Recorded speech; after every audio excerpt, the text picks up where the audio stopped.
Hello everyone, welcome to all of you from Rajasthan Public School. I am Rajdeep sir, your math teacher, and today we will start sixth part of chapter first, whose name is sets. So let's start. तो इसमें हमारा topic है practical problem, यानी कि अब तक जो हमने लर्न किया इस चैप्टर में उसका प्रैक्टिकली क्या यूज़ है वो इस एक्सरसाइज में अपने देखेंगे। तो इसमें आपको एक फॉर्मूला याद रखना है कि number of element in A union B equals to number of element in set A plus number of element set B minus number of element in A intersection B होता है। ओके, तो कोई set है और कोई another set है, उनका अगर प्लस कर दें और उसमें से माइनस कर दें उनका इंटरसेक्शन, तो हमारे पास रिजल्ट आता है number of element of union of दो सेट्स। इसको एक क्वेश्चन समझते हैं अपने। एग्जाम्पल 23 सिंपल ही आपको फॉर्मूला लगाना है। इस क्वेश्चन में आपको यूनियन की वैल्यू दे रखी है और एक्स की वैल्यू दे रखी है, वाई की वैल्यू दे रखी है, इंटरसेक्शन आपसे पूछ लिया है। फॉर्मूला आपको मैंने बता दिया कि ए के प्लेस में यहाँ पे एक्स आ जाएगा और बी के प्लेस में यहाँ पे वाई आ जाएगा। सेम फॉर्मूला है। इस फॉर्मूले में आपको यूनियन दे रखा है, एक्स दे रखा है, वाई दे रखा है, इंटरसेक्शन आपको फाइंड करना है। ये सारी वैल्यूज जैसी पुट करोगे आपके पास आंसर आ जाएगा 10। ओके, नेक्स्ट क्वेश्चन देखते हैं। एग्जाम्पल 24, ये कह रहा है कि इन ए स्कूल देयर आर 20 टीचर्स। इतना तो कंफर्म है स्कूल में 20 टीचर्स हैं total. Who teach maths, maths के लिए सिंपल एम ले लेते हैं, और फिजिक्स, यानी कि उसमें से कुछ फिजिक्स पढ़ाते हैं कुछ मैथ्स पढ़ाते हैं और कुछ ऐसे भी जो दोनों ही पढ़ाते हैं। ठीक है ना, तो देख लेते हैं कौन कितने कितने पढ़ाता है। 12 टीचर्स मैथ्स, 12 टीच मैथमेटिक्स, यानी कि 12 टीचर तो हैं जो टीच करते हैं मैथमेटिक्स को। 4 टीच बोथ, देखो जब भी बोथ वर्ड आ जाए ना उसका मतलब होता है इंटरसेक्शन। ओके, ये इंटरसेक्शन है किसका, मैथ्स और फिजिक्स का। ओके, तो हाउ मेनी टीच फिजिक्स, यानी एन पी आपसे पूछ लिया।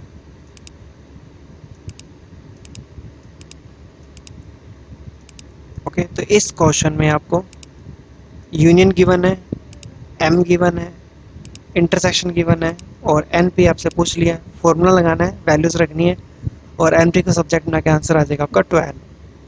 नेक्स्ट क्वेश्चन देखते हैं। Example 25, in A class of 35 student. Okay, इतना तो कंफर्म है कि यहाँ पे 35 स्टूडेंट हैं। 24 likes to play cricket. Okay, ये आपको एन सी की वैल्यू गिवन है आपको यहाँ पे, and 16 like to play football, यानी कि ये आपको एन एफ दे रखा है। ये आपका यूनियन हो सकता है,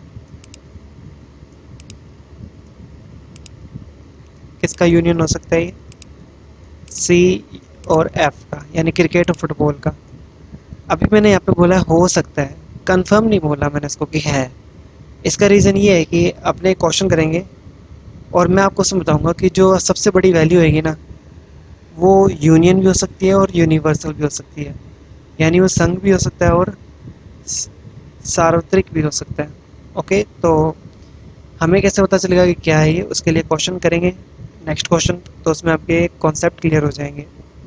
फिलहाल अभी माइंड पे ज़्यादा लोड नहीं दे रहा मैं, सिंपल सी बात है, यूनियन है। ओके, हो सकता है। Each student likes to play at least one of the two games. इसने कह दिया कि एवरेज स्टूडेंट है ना वो कम से कम एक गेम तो जरूर खेल रहा है आउट ऑफ टू गेम्स में। ठीक है, how many student like to play both, both का मतलब होता है इंटरसेक्शन, इंटरसेक्शन आपसे पूछ लिया। तो आपको इस क्वेश्चन में आ, इसने एक्स लिया मैंने सी ले लिया और इसने वाई लिया मैंने एफ ले लिया। ओके, तो कंफ्यूज नहीं होना, इस सी और एफ के ऊपर ही चल रहा है क्वेश्चन। तो इस क्वेश्चन में आपको यूनियन गिवन है, एक्स गिवन है, वाई गिवन है, इंटरसेक्शन आपको पूछ लिया। इंटरसेक्शन सब्जेक्ट ना होगा तो आपका आंसर आ जाएगा 5। नेक्स्ट क्वेश्चन देखते हैं।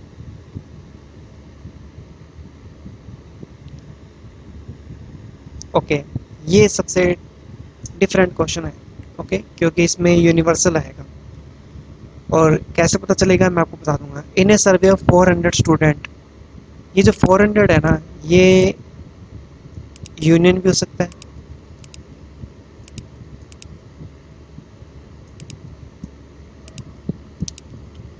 और ये यूनिवर्सल भी हो सकता है। ध्यान रखना, U for universal. Okay, 100 were listed as taking apple juice, यानी कि एन ए दे रखा है आपको 100। 150 टेकिंग ऑरेंज जूस, ये आपको एन ओ दे रखा है। बुक वाले ने बी लिया, मैं ओ ले रहा हूँ, ठीक है, ताकि याद रहे।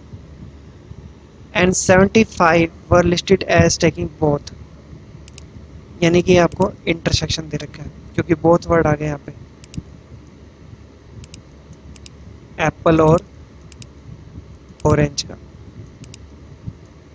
ओके, अब देखो क्वेश्चन में अजीब बात यह है कि एन ए दे रखा है, एन ओ दे रखा है, इंटरसेक्शन दे रखा है, ठीक है ना। क्वेश्चन में पूछा है कि find how many student were taking neither Apple juice NOR orange juice, यानी कि कोई स्टूडेंट ऐसे भी हैं जिन्होंने ना तो एप्पल जूस लिया है, ना ही ऑरेंज जूस लिया है, यानी कि एक नीदर का वर्ड है यहाँ पे, यानी कि ऐसे स्टूडेंट भी हैं जिन्होंने कुछ भी नहीं लिया। अब तक जितने भी क्वेश्चन थे ना, उसमें कुछ ना कुछ ले रहे थे वो। जैसे कि ये क्वेश्चन है, इसमें इसने बोल दिया था कि एटलीस्ट कोई गेम तो खेल ही रहे हैं। इट मीन्स इसका मतलब ये है कि ऐसा कोई स्टूडेंट नहीं है जो कोई भी गेम नहीं खेल रहा। बट यहाँ पे क्या है, यहाँ पे कुछ स्टूडेंट हैं जो ना तो एप्पल जूस ले रहे हैं और ना ही ऑरेंज जूस लिया जिन्होंने। तो इसका मतलब ये क्वेश्चन जो है, इसमें ये जो टोटल 400 है ना, आप इसको यूनिवर्सल मानोगे, यूनियन नहीं मानोगे। यूनियन मानते गलत हो जाएगा क्वेश्चन ये। ओके, तो यूनियन दे रखा है आपको, एन ए दे रखा है, एन बी की जगह मैंने एन ओ लिया है क्योंकि ऑरेंज बोल रहा था मैं, और इंटरसेक्शन दे रखा है आपको इस क्वेश्चन में। अब क्वेश्चन में क्या बोला है, नीदर ए नॉर ओ, तो नीदर का मतलब डैश हो गया क्योंकि कॉम्प्लीमेंट है। इंटरसेक्शन तब लगता है जब नोर आता है वर्ड, नोर आ जाए या फिर एंड आ जाए तो तब लगते हैं इंटरसेक्शन जैसे सिंबल।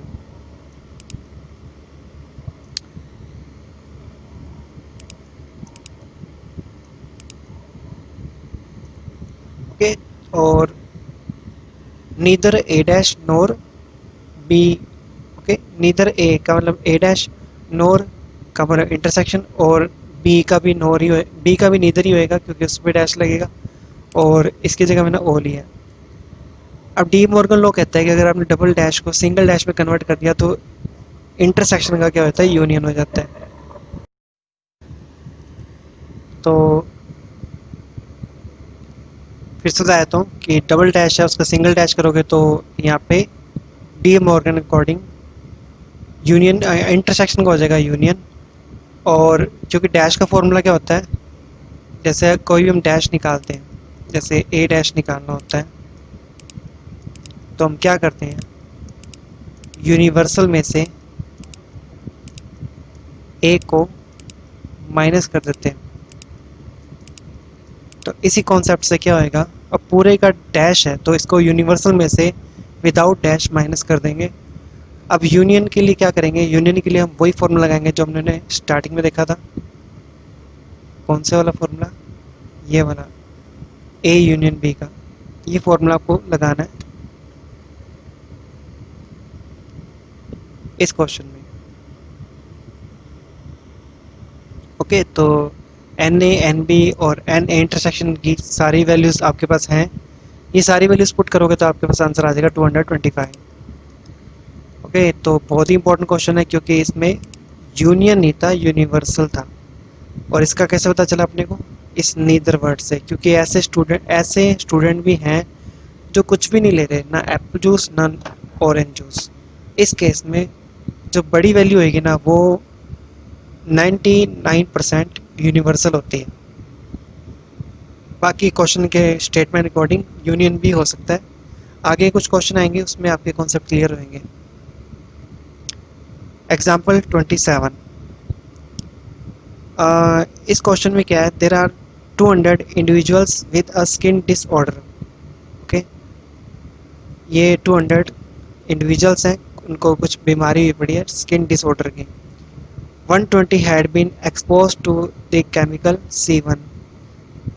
जो 120 है वो किससे एक्सपोज हुए, केमिकल C1 से, तो मैं इसको लेट कर लेता हूँ NC1। Okay, 50 to chemical C2। Okay, तो यहाँ पर आ जाएगा NC2। 30 बोथ है, बोथ का मतलब क्या होता है, इंटरसेक्शन, यानी ये NC1 इंटरसेक्शन C2 है।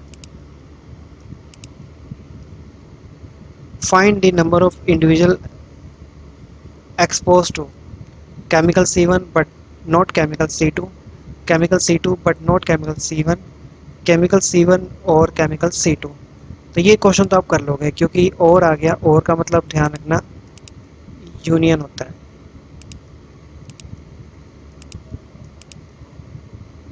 तो ये तो बहुत ही आसान इजी तरीके से हो जाएगा। फर्स्ट पार्ट आपके लिए नया है, वो देख लेते हैं कैसे निकलेगा। इसके लिए बेटर है कि आप डायग्राम बना लो इसका। डायग्राम कैसे बनाएंगे,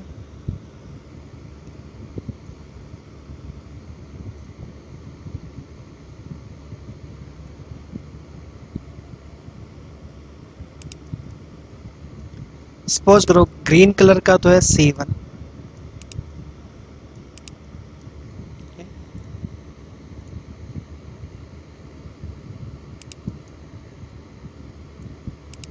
और ब्लू कलर का यहाँ पे है C2।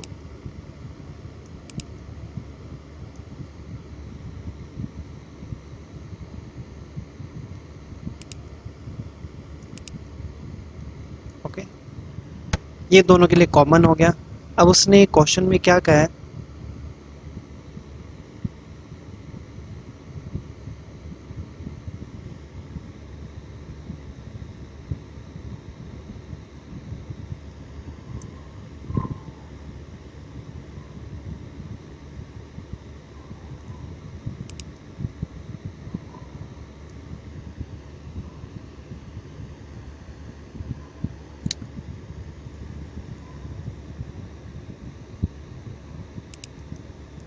उसने कहा है कि chemical C1 but not chemical C2, यानी कि उसने कहा है सिर्फ ये वाला एरिया जिसमें केमिकल C1 है, ये वाला एरिया नहीं होना चाहिए। ओनली इसने C1 का बोला है कि केमिकल C1 तो होना चाहिए बट C2 का कुछ भी नहीं होना चाहिए। तो आपको ये एरिया निकालना है, इसको मैं कलर कर देता हूँ कि सिर्फ ये वाला एरिया निकालना है। तो आप क्या करोगे, पूरे C1 में से इंटरसेक्शन माइनस करना है, तो आपका ये शेडेड रीजन आ जाएगा। ओके, तो पूरे C1 की वैल्यू क्या है 120, और इंटरसेक्शन की वैल्यू क्या है 30। तो 120 में 30 माइनस करोगे तो आपका आंसर आ जाएगा 90। तो ये 90 किसको शो करता है, chemical C1 but not chemical C2।